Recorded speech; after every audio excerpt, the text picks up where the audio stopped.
독서 12강 시작하겠습니다. 61쪽 펴시면 되고요. 6번 문제부터죠. 다음 글을 바탕으로 추론한 생각 중 적절하지 않은 것은 이렇게 나와 있고요. 추론이라고 나와 있기는 한데 선택지 한번 보니까요. 그죠? 부추에 상응하는 표현이 달리 나타나는 현상에서 자의성 해가지고요. 구체적인 사례가 나와 있네요. 그죠? 그 다음에 2번에 어떤 개념을 표현한 단어가 널리 쓰이려면 그 다음에 사회성원들의 공통된 합의가 필요하겠고 그 다음에 3번에 같은 종교 믿으면서 문화적 약호가 유사한 지역에서는 기표에 대응되는 개념 또한 비슷하다 해가지고요. 그 다음에 4번에 사랑이나 진리와 같이 사회문화적으로 보편적인 개념을 지시하는 기표들에서 유사한 형식을 도출할 수 있겠군 이라고 해가지고요. 일단 기호, 기표 이런 것들, 형식 이런 것들 나와 있네요. 제시문 한번 보시면 우리가 상식적으로 알고 있는 범주기도 해요. 하지만 얘 한번 보죠. 일단은 이런 개념들 나타내는 말이 한국어에서는 연필이고요. 그 다음에 영어 기표는 펜슬이라는 겁니다. 그래서 소시드는 이처럼이라고 해서 결론 내리고 있죠. 하나의 기의가 서로 다른 기표에 대응되는 것을 두고 기호적 관계가 자의적이라고 주장하는 한 편이라고 해가지고요. 그죠? 기호의 자의성에 대해서 얘기를 하고 있어요. 기의가 개념이고요. 기표가 그 개념을 나타내는 형식이 되겠죠. 이러한 자의성이 뭐에 따라서 사회적인 약속과 문화적 약호에 따라 조율된다. 그러면 1번에 같은 부추라는 그죠? 부추가 가리키는 개념인데 표현이 부추 말고 다양하게 나타난 것은 뭡니까? 하나의 기의가 서로 다른 기표에 대응되는 것과 관련된다고 할 수가 있겠죠. 따라서 1번은 괜찮고요. 2번에 어떤 개념을 새롭게 표현한 단어가 널리 쓰이려면 그 개념을 쓰는 사회 성원들의 공통된 합의가 필요하겠군. 자, 뭡니까? 자의성, 기의와 기표의 결합에서 뭡니까 이게?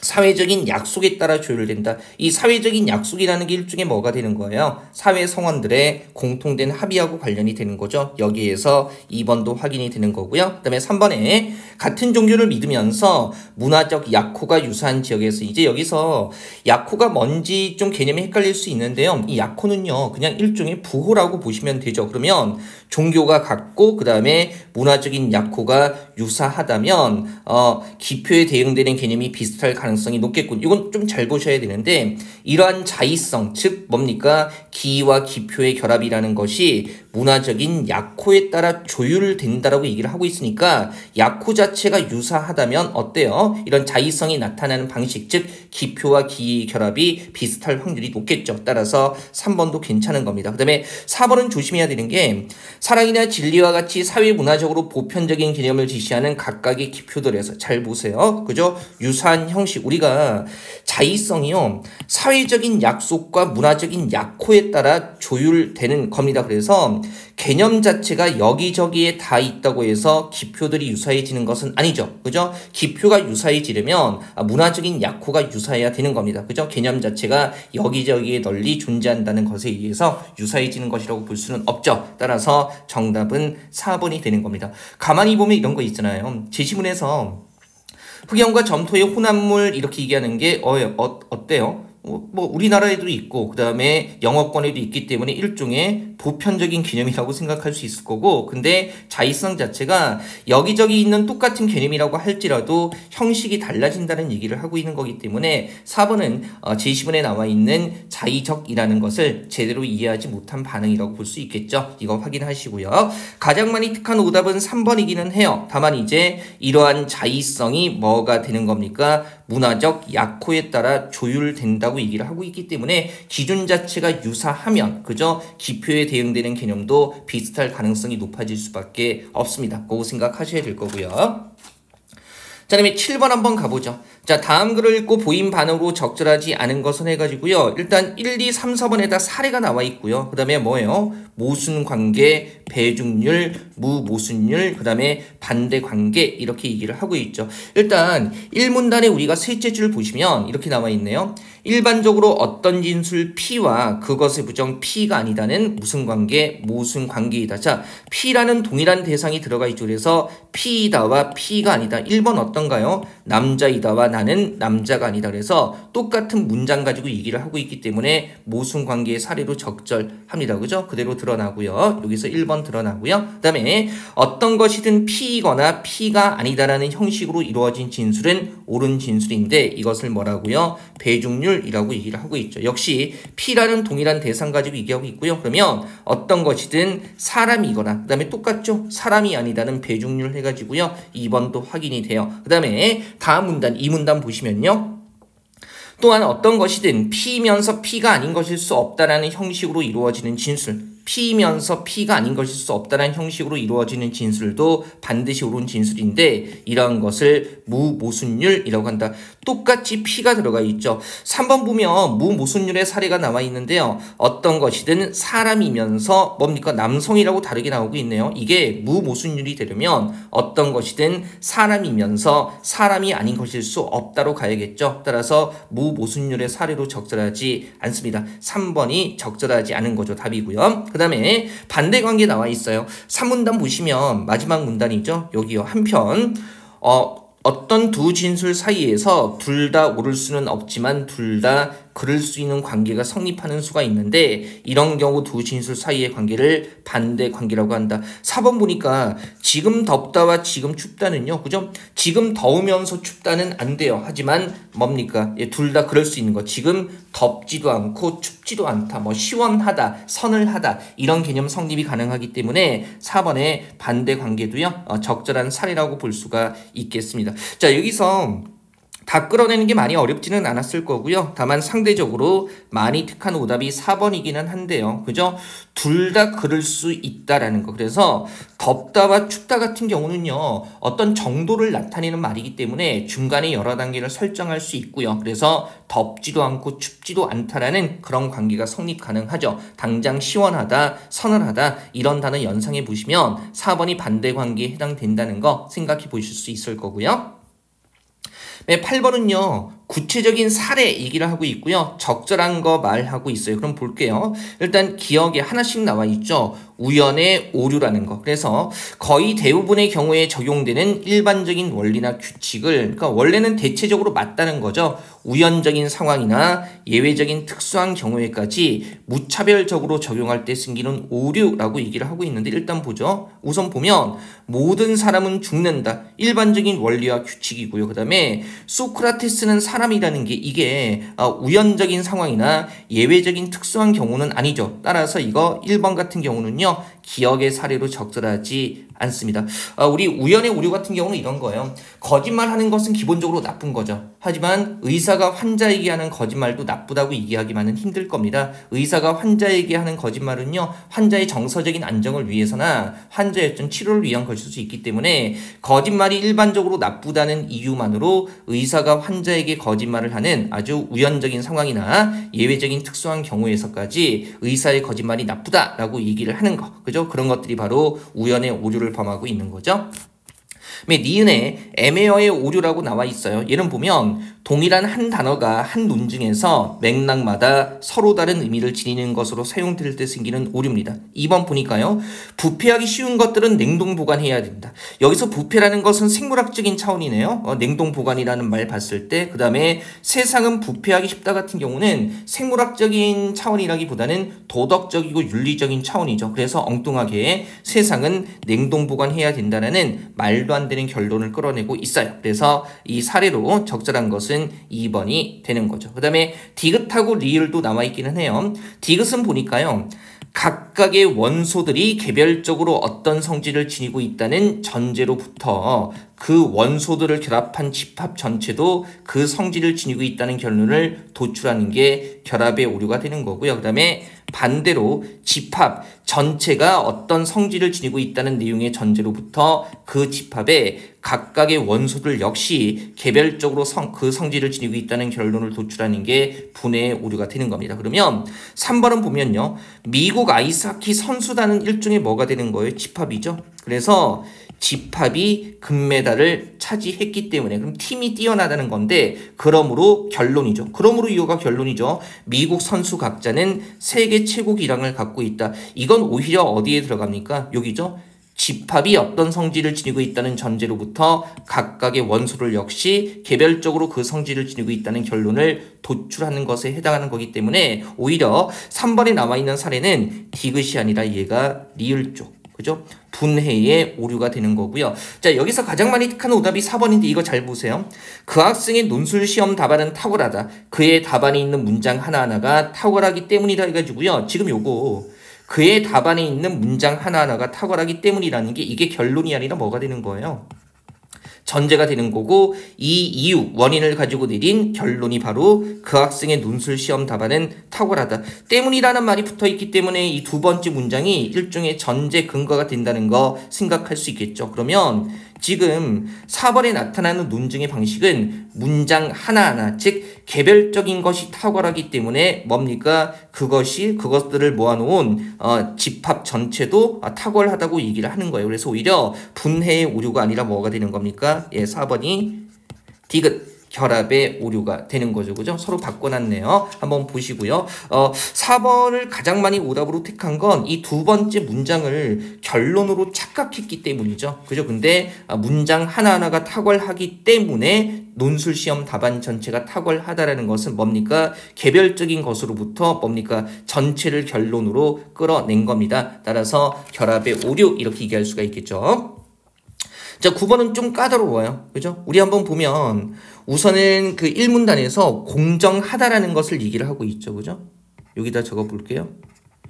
1문단에서 공정하다는 것은 뭐하고 뭐 얘기하고 있어요? 공평성. 그죠? 그 다음에 독립성. 이 두 가지를 다 갖추고 있어야 한다는 것을 의미한다라는 거, 이런 것들 나와 있고요. 그러면 일단 2문단에서, 여기 2문단이에요. 그죠? 어차피 기억, 니은, 디귿이 일종의 살이기 때문에 바로 개념 먼저 보죠. 자, 공정성의 두 조건은 동전 던지기 게임을 사례로 설명할 수 있다. 그죠? 그래서 게임 규칙은 동전을 던져 뒷면이 나온 사람이 승리하는 거고요. 이 게임이 공평하다는 것은 기준 잘 잡아야 되죠. 동전 던지기를 충분히 여러 번 진행했을 때 가능한 결과, 즉 앞면과 뒷면이 나오는 횟수가 거의 같다는 것을 얘기하고 있는 거고요. 그 다음에 3번에 독립성 얘기를 하고 있는데, 자, 여기서 동전 던지기 게임이 독립적이라는 것은 동전 던지기의 결과가 동전 자체가 가진 특성 이외에, 그죠? 특별한 장치에서 조작되지 않는다는 것을 의미하는 거고요. 그 다음에 이와 같이라고 정돈하면서 동전이 외부 장치에서 조작될 경우에는, 그죠? 조작된다면 항상 게임에서 패배하지 않을 수 있는 전략을 만들어낼 수 있고요. 그 다음에 패배하지 않을 수 있는 전략을 항상 만들어낼 수 있다면 공정하지 않다, 이런 얘기들을 하고 있네요. 일단 우리가 여기서 답은 의외로 쉽게 나왔을 거예요. 그죠? 일단 니은 쪽 잠깐 보시면 앞면이 나온 바로 다음에는 반드시 뒷면이 나오고, 뒷면이 나온 바로 다음에는 반드시 앞면이 나오도록 장치가 된 동전 던지기 게임. 그러면 뭡니까? 짝수번을 던지면 앞뒷면 나오는 횟수가 같고요. 홀수번을 던지면 한 번 정도 차이가 나타난 거기 때문에 거의 앞면과 뒷면이 나오는 횟수가 같다고 얘기할 수 있겠죠. 이거 바로 이 문단에서 얘기하고 있는 뭘 충족하는 거예요? 공평성을 충족하는 건데, 여기서는 공평하지 않다고 얘기하고 있기 때문에 뭡니까? 니은이 들어가면 안 되는 거죠. 그러면 이걸로 사실은 답은 나오기는 해요. 그래서 이 문제가 사실은 기억을 처리하는 게 까다로웠음에도 불구하고 니은이 공평하다는 개념에 부합하기 때문에 공평하지 않다고 얘기하는 이 진술 자체가 잘못된 진술이라는 것만 확인한다면 답은 끌어낼 수 있었던 거기는 해요. 다만 이제 기억과 디귿을 좀 명확하게 잡아봐야겠죠. 보세요. 기억에 패배하지 않을 수 있는 전략, 이거 3문단에 똑같이 나와 있고요. 그 다음에 만들어낼 수 없는 동전 던지기 게임은 어떻다? 독립적이다 라고 나와 있거든요. 그러면 지금 우리가 패배하지 않을 수 있는 전략이라는 게 어디 나와 있어요? 그죠? 여기 3문단이 이와 같이 이후에 나와 있기는 해요. 다만 여기서는 전략을 만들어낼 수 있다라고 얘기를 하고 있죠. 똑같은 소재 가지고 한쪽은 있다, 한쪽은 없다라고 얘기를 하고 있기 때문에 이럴 때 우리가 활용할 수 있는 게 뭐가 되는 거죠? 대우가 되는 거죠. 그러면 얘는요, 그죠? 패배하지 않을 수 있는 전략은 똑같이 반복되니까 이거 대우로 바꾸면 어떻게 돼요? 그죠? 패배하지 않을 수 있는 전략을 만들어낼 수 없다면 뭡니까? 외부 장치에서 조작되지 않는다는 거네요. 대우로 바꿨어요. 근데 여기서는 조작이 아니라 독립적이라는 얘기를 하고 있는데 독립성과 조작은 여기 이문단에 그죠? 이문단 쪽에 3문단 쪽에 둘째 줄에 나와 있기는 하죠. 그죠? 독립적이라는 것은 조작되지 않는다는 거. 그러면 조작되지 않는다는 개념이 뭐가 되는 거예요? 독립적이라는 거죠. 그러면 패배하지 않을 수 있는 전략을 만들어낼 수 없는 동전 던지기 게임은 어떻다? 독립적이다로 연결이 되는 겁니다. 자, 다시 한번 말씀드리지만 대우가 만능의 키는 아니에요. 하지만 무조건 적용할 생각하지 마시고요. 언제 우리가 대우를 활용할 수 있는가라는 거 잘 생각하셔야 되는 거죠. 그다음에 디귿 같은 경우는요. 답은 나왔지만 동전 자체의 무게중심이 한쪽으로 쏠려 있어 앞면이 나올 확률과 뒷면이 나올 확률의 차이가 클 때 그럼 한번 잘 보세요. 요거 그 동전을 이용한 동전 던지기 게임은 공정하지 않다. 어차피 우리가 공정하다는 것은 공평성과 독립성 두 가지를 다 갖추어야 하는 건데 말 그대로 공평하다는 것은 앞뒷면이 나오는 횟수가 거의 같다는 거 얘기하는 거죠. 그러면 여기서는 앞면이 나올 확률과 뒷면이 나올 확률의 차이가 크다라는 거니까 앞면과 뒷면이 나오는 횟수가 당연히 거의 같지 않다는 거고 1차적으로 그죠? 공평성을 충족하지 못하기 때문에 공정하지 않다라고 얘기할 수가 있을 겁니다. 디귿을 파악하는 건 굉장히 편한데요. 제가 디귿과 관련해 가지고요. 질문을 살짝 바꿔볼게요. 그러면 얘는 어쨌든 공평성을 갖추지 못했기 때문에 공정하지 않은 건 맞는데 지금 디귿의 이 동전은요. 독립성은 충족해요 못해요? 그죠? 잘 보세요. 독립성이라는 것은 3문단에서 뭐라고 얘기하고 있나요? 그죠? 동전 던지기 결과가 동전 자체가 가진 특성 이외에 특별한 장치에서 조작되지 않는다. 그러면 동전 자체의 무게중심이 한쪽으로 쏠려 있다는 것은 동전 자체가 가지고 있는 특성이고요. 외부 조작은 없는 거죠. 특별한 장치에서 따라서 디귿 같은 경우는 뭡니까? 독립적이라는 조건은 충족하는 거죠. 다만 이제 공평성을 충족하지 못하기 때문에 공정하지 않다라는 결론 이르는 건 적절하고요. 저라면 디귿 같은 경우를요. 이 동전을 얘기해 주고 나서 독립적이다, 독립적이지 않다 이렇게 바꿔서 물어봤을 것 같아요. 그죠? 제가 내는 모의고사에서 충분히 응용해서 내려고 합니다. 자, 그다음에 일단 보시면 여기서 이제 가장 많이 택한 오답이 3번인데요. 그죠? 참 모의고사 말씀 나와가지고 우리가 이제 10월이 넘어가고 있고요. 우리가 그 논리하고 그 다음에 독서 이런 것도 거의 끝나가고 있기 때문에 독서 마무리되면 11월 즈음에 온라인 모의고사 진행하도록 하겠습니다. 이제 11월쯤 되면 다른 여러 학원에서도 모의고사 진행하기는 할 거예요. 할 텐데 벌써 하고 있는 학원도 있죠. 근데 이제 국어만 해가지고요. 한번 우리 시간 잘 잡아가지고 같은 날 저녁에 낮에는 힘들 것 같죠? 같은 날 저녁에 모여가지고 라이브로 같이 풀고 한번 진행해 보도록 하겠습니다. 자, 10월은 아니고요. 11월이에요. 일단 우리 이 진도는 끝나야 되죠. 자, 그 다음에 가장 많이 택한 오답이 3번인데 여기서 왜 이런 문제가 생기냐면 니은을 제대로 걸러내지도 못했을 뿐더러 기억을 어떻게 확인해야 될지 감을 못 잡았기 때문에 이제 기억 빼버리고 니은 디귿으로 가는 상황이 벌어지는 거죠. 그죠? 한번 보시고요. 자, 그 다음에 기억 우리가 충분히 해결했어요. 마지막 10번 문제입니다. 기억 리을과 관련된 광고 행위로 볼 수 없는 것 해가지고 역시 하나하나 밑줄 쳐서 얘기를 하고 있기 때문에 하나씩 점검을 해보죠. 자, 보시면 기억. 광고의 세례를 받는 동안 우리는 상품의 소비를 통해서 현실에 대한 불안과 공포에서 벗어나고 미래에 대한 낙관적인 전망을 가지게 된다. 그래서 1번 봤더니요. 전 세계에 가맹점을 두고 있는 신용카드 A는 지구는 말할 것도 없고 우주에서도 카드 소지자가 당면한 문제라면 그것이 무엇이든 모두 해결해 줄 수 있다. 우주라는 그러한 상황 속에서도 모두 해결해 준다. 이게 뭡니까? 낙관적인 전망이기 때문에 1번은 맞아요. 그죠? 그 다음에 니은 한번 보시면요.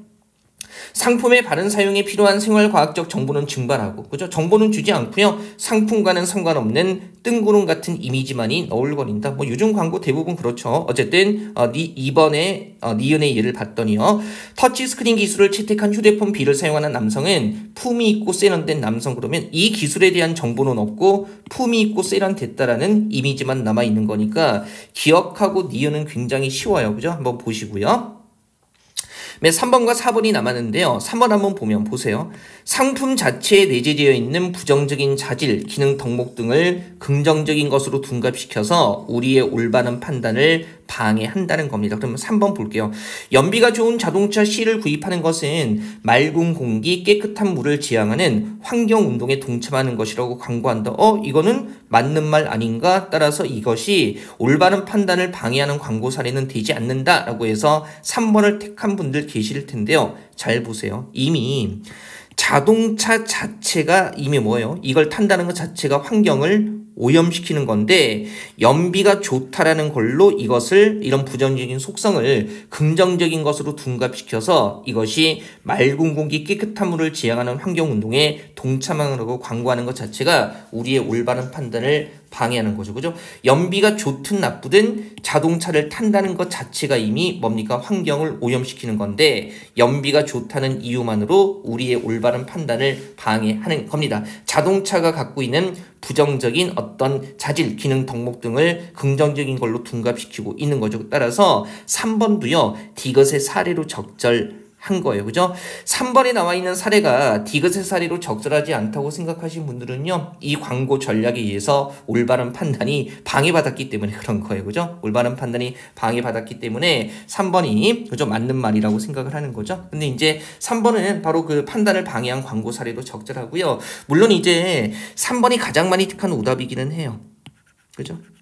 그죠? 3번이 맞는 말처럼 착각돼서 판단을 방해한 거라고 생각하지 못하시는 건데 이거 보면 왜 이게 3번 쪽으로 가냐면 4번이 맞다는 생각이 들기 때문이거든요. 리을 쪽 봤더니 광고와 기사 또는 광고와 프로그램의 경계가 애매해져 가는 현상이라고 해가지고요. 일단 딱 리을의 사례 보면요. 4번 보면 대표적인 여성 잡지 D는 잡지인지 광고집인지 구분이 안 갈 정도로 상당히 많은 지면을 할애해서 상품을 광고한다. 그래서 잡지인지 광고집인지 구분이 안 간다 그랬으니까 경계가 애매해져 가는 거 아닌가? 그래서 4번은 이 사례도 적절하니까 3번은 이게 올바른 판단을 방해한 광고 사례로 볼 수가 없다. 이렇게 생각을 하게 되는 건데 사실은 여기 뒤쪽에 리을만 그죠? 3번은 제가 여러 차례 설명드렸고요. 맞는 거고요. 사례로 리을만 다른 얘기가 나와 있죠. 그래서 이 원리를 한번 보면 특히 문제가 되는 것은 방송 프로그램에 출연하고 있는 사람들이 그 프로그램의 앞뒤 광고에서 프로그램에서 형성된 이미지를 이용하고 있고 광고에서 획득한 이미지를 프로그램에 투영해서 이런 사례가 늘다 보니까 프로그램과 광고의 구분이 어려워진다는 거죠. 그러면 지금 리을에서 얘기하고 있는 원리는 이미지의 중첩이라는 건데 근데 4번에서 얘기하고 있는 건 상당히 많은 지면을 할애했다는 양적인 문제로 접근을 하고 있죠. 따라서 원리가 비슷하지 않기 때문에 리을과 관련된 광고 행위라고 보기에 부적절합니다. 그래서 정답은 4번인 거죠. 그죠? 3번은 맞는 말이 되는 게 아니에요. 연비가 좋은 자동차를 탄다고 그죠? 뭡니까? 환경운동에 동참하는 게 아닙니다. 그죠? 우리의 올바른 판단을 방해했기 때문에 디귿은 문제가 없다고 우리가 착각을 하게 되는 거죠. 그죠? 하지만 자동차 탄다는 것 자체가 환경을 오염시키는 건데 연비가 좋다는 이유만으로 우리의 올바른 판단을 방해해서 속인 겁니다. 그래서 디귿 같은 경우에 3번 같은 경우에 디귿의 사례로 적절하다고 볼 수 있겠죠. 그래서 이런 문제가 좀 오래전 문제기는 한데요. 이런 거죠. 답이 명확하지 않을 때 특히 사례 적용 하는 문제에서요. 답이 명확하지 않을 때는요. 관점뿐만이 아니라 그다음에 원리, 그다음에 개념 이런 것들도 명확하게 한 번씩 따져 보셔야 합니다. 그런 거 점검하는 문제도 좋은 문제이기 때문에 제가 옛날 문제임에도 불구하고 10번 문제로 내려온 거고요. 자, 여기까지 해가지고요. 우리 4차시 수업은 마무리하고요. 출제용 10까지 있기 때문에 우리가 이제 한 20강 정도에서 마무리 될 겁니다. 이번 달 안에 마무리 된다는 거 그거 기억해 두시고요. 자, 이렇게 해서 4차시 수업은 마무리하도록 하겠습니다.